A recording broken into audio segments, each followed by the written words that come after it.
It began on a wet Labor Day morning. 10 amateur cyclists riding through steady rain along a road in northern Minnesota. It was the beginning of a remarkable journey, one that would cover 9 states, 48 days, and almost 3,000 miles. The 2002 5 Points of Life ride. The 5 Points of Life are whole blood donations, apheresis donations, cord blood donations, organ and tissue donations, and marrow donations. The goal of the ride is to raise awareness in the donor's mind, so that in our day-to-day life we become aware that we need to take the time to think about how we can help others in one of the different kinds of donations that make up the 5 Points of Life. Begun by Life South Community Blood Centers in 1997, every 2 years the 5 Points of Life ride follows a different route. In 2002, the ride began in Minnesota, then traveled south through the heart of mid-America, concluding in St. Petersburg, Florida. The riders are a diverse group. Each has a personal connection to one or more of the 5 Points of Life. I'm a liver recipient. I was sick for probably a long time before I was discovered with a liver disease. I required 60 units of blood to keep me alive before I had my transplant, which I required another 40 units. I had been hit head-on by a truck while riding my bike, and primarily my injuries were to my legs and my arms, my hands. And I broke one leg. The other leg was more seriously injured because it was dislocated. So 3 of the 4 ligaments in my knees were disconnected at one end. And that required allografts, donated tissue, on 2 occasions to replace 2 of those ligaments. I had a son named Sean, and he was a beautiful little boy. He was a mommy's boy. And when Sean was 18 months old, we discovered he was very ill with a disease called pulmonary hypertension. At that time, we had heard he may have to have a heart-lung transplant. And we thought, no way, we're not going to have to go through this. But he did get sicker and sicker, and we realized he had to have this. Nancy and Sean moved to the Ronald McDonald House in Los Angeles, where they waited for donor organs.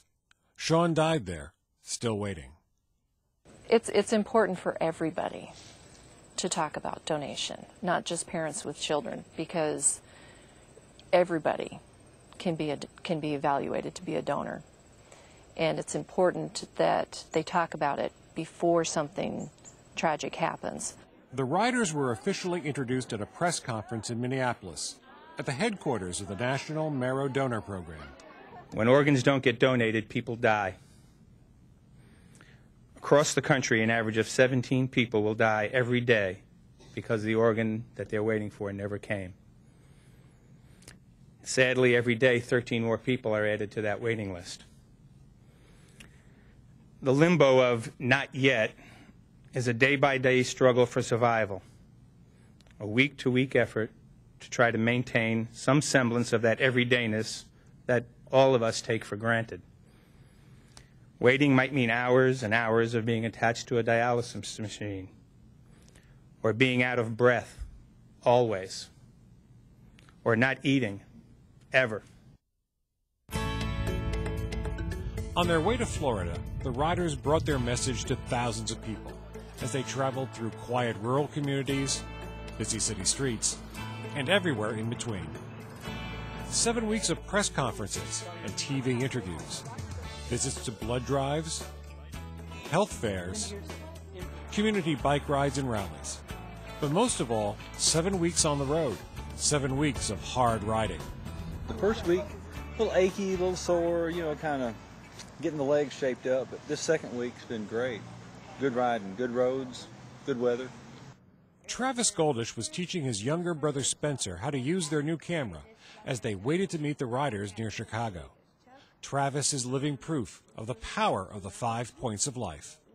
It was 5 years ago when my son was healthy and strong, and out of the blue the next day we learned he was diagnosed with a very rare form of leukemia, very high risk, and we were told pretty much the the best chance that he had for survival, let alone any cure, was through a bone marrow transplant.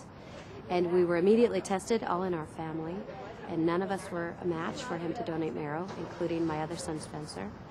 And so we immediately had the physicians search the National Marrow Donor Program Registry, and after a couple of months it was identified that one person in the world was able to donate marrow, which she then did, and my son is alive today.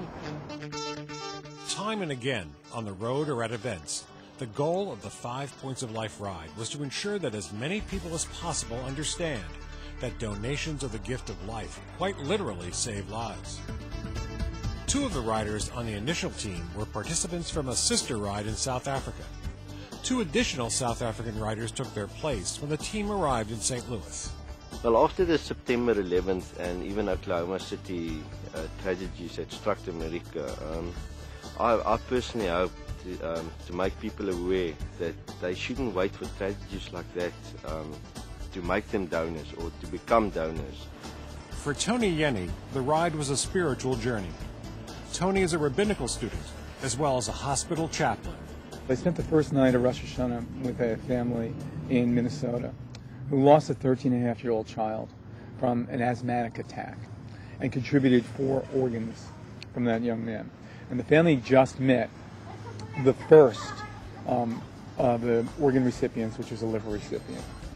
Rodney Ford is the only person to participate in each of the 4 rides that have taken place so far. His presence helps raise awareness of the need for bone marrow donations within minority communities. I know when I first participated in the ride, there was like a 1 in 20,000 chance for an African American to find a match. And I know that that has shrunk considerably because there is now a larger pool of minorities that are registered. Every day brought its own set of challenges for the riders. Hi. It's cold. That's all you need to know. It's really cold. And we're asleep. One rider in the group represented Ortho Clinical Diagnostics, a major sponsor of the ride. Working as a relay team, 9 different OCD riders participated. So it's been a great experience for all of us. None of us have wanted to leave, and we all want to come back, and we all want to do it again. It's been a great experience. These people have incredible stories. They all have touched me in some way, and having the opportunity to live with them for a week and ride with them for a week has really been life-changing. In Raritan, New Jersey and Rochester, New York, Ortho Clinical Diagnostics held local events aimed at both honoring the national riders as well as encouraging local donations. Celebrities participated in the ride as well. Champion snowboarder and Olympic medalist Chris Klug spent time with the team. Chris is himself the recipient of a donated liver. While in Tennessee, the team visited the manufacturing plant where Saturn automobiles are made. The Saturn United Auto Workers Partnership is a sponsor of the 5 Points of Life ride. I think the message that we need to think about as individuals is there a way that we can become donors? And if you're already a donor, is there a way you can do more? And can you make these critical decisions now in your life to be a donor and also to have this open discussion and make your wishes known to your family? We can all do that as individuals, and I challenge each and every one of us to look inside, be introspective, and make a great decision. The riders felt a special sense of accomplishment when they addressed school groups.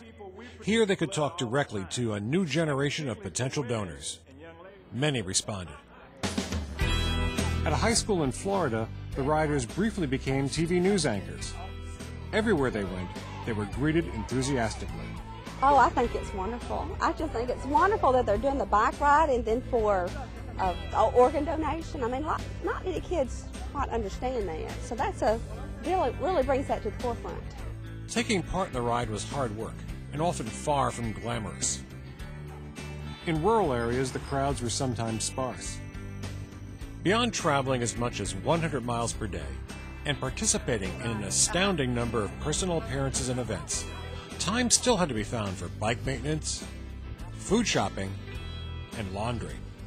This was yesterday's roadkill, which I almost was. It was the knowledge of how critical the need is for the gift of life that kept the riders going. In Minnesota, they met a little girl who received a donated heart valve. Burn survivor and blood transfusion recipient Rebecca Brewster is from Florida. It's so intimate, you know, the way that someone can just donate a pint of blood and know that it's going to save someone's life, that it saved mine. And it's just a very touching thing for me every time I think about it, because I really wouldn't be here without donors giving part of themselves for me.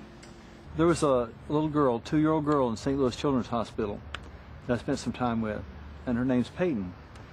We spent some time with her and her parents in the garden, and she was throwing coins in the fountain, and she was plucking grass and putting it in my hand, and she was putting it in a little card holder so I could carry it with me. And she's a heart patient, had 2 operations, and they're trying to avert a heart transplant for her. And that really drove home the need, to me, for the organ donation. That really put the face on it. Rider Richard Rattari kept an online journal of the ride. Over the course of 48 days, he took more than 1,300 digital images, compiling a comprehensive record of the journey.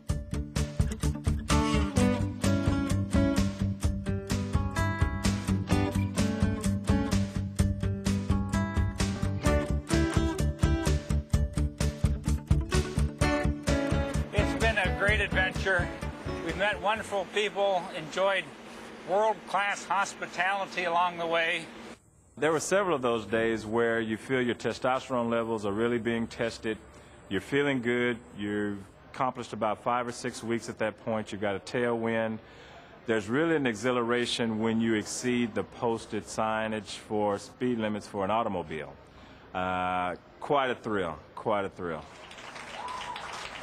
At the close of the ride in St. Petersburg, Florida, Deputy U.S. Surgeon General Kenneth Moritsugu officiated at a special ceremony honoring the riders. It was clear to see that their time together had deeply affected the riders, much as they touched the lives of those they met. Along the way, lifelong bonds of friendship had been established. The day before the last day, we were riding through Tampa, and I was in the front, and I looked back over my shoulder, and there are 20 bicycles perfectly in a row all behind me.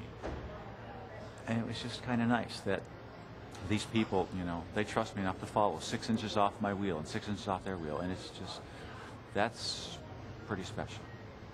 It's when you get on that airplane and you wake up the next day and you're at home. It's going to be wonderful to be home and have all those familiar surroundings, but I'm going to be looking for the red shirts. I'm going to be looking for my teammates. I'm not going to know how to drive my car. I'm not going to know how to cook for myself. I will forget to bring money to wherever I go. It'll be hard, but it'll be nice to be home. Within the state of Illinois itself, I met 3 mothers at different events who had each lost a daughter and who allowed their daughters to be donors, both tissue donors and organ donors.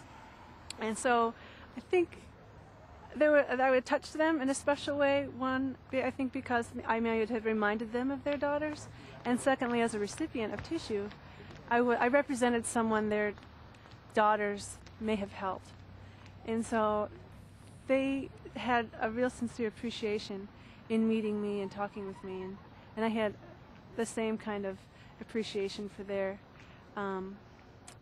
depth of feeling. The conclusion of the 5 Points of Life ride doesn't mean an end to the riders' work. Actually, for me, I leave on Sunday. I arrive Sunday afternoon. I pick up my database for my job, which I report to at 8 o'clock on Monday morning.